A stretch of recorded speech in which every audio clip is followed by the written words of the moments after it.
So hi! Welcome and welcome back to my YouTube channel, and for today's tutorial, ituturo ko sa inyo kung paano nga ba i-activate ang two-step verification sa ating VIBER account. But first, please subscribe to my channel and don't forget to hit the subscribe button and the bell to notify you for my new updates.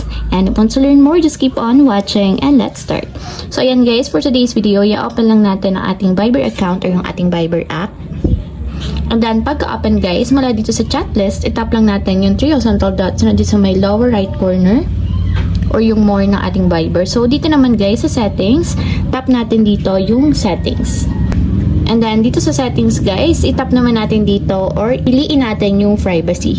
So, dito guys, sa privacy, itap nyo na dito yung two-step verification. And ayan guys, ang gagawin lang natin is magkikreate lang tayo ng PIN code. So, tap natin dito yung create PIN code. So, ayan guys, 6-digit PIN yung kailangan sa pag-create ng code. So, maglagay lang tayo guys ng PIN. So, make sure na kailangan nyo kakaalam ng code na yon. And after nyo malagay yung 6-digit code or 6-digit PIN, tap na natin yung next. So, dito guys, i-confirm lang natin or uulitin lang natin yung kinreate natin na PIN. And then, after nyo mag-confirm yung inyong PIN, tap na natin dito yung next. So, lagay nyo lang guys dito yung inyong email address para in case na marireset yung PIN, magagamit nyo yung inyong email address. So, confirm lang natin. So, provide lang natin yung ating email, then tap natin yung next.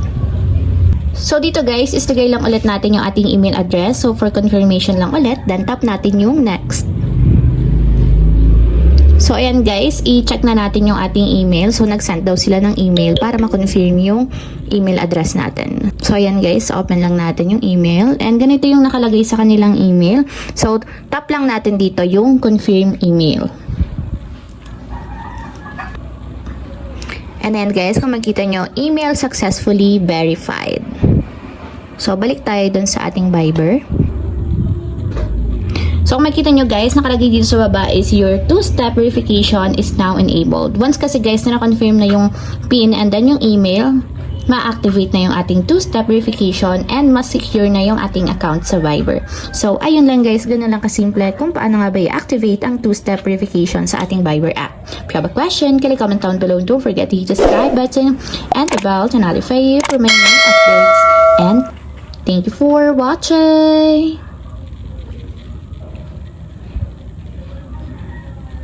Living life, every day, late at night, not okay.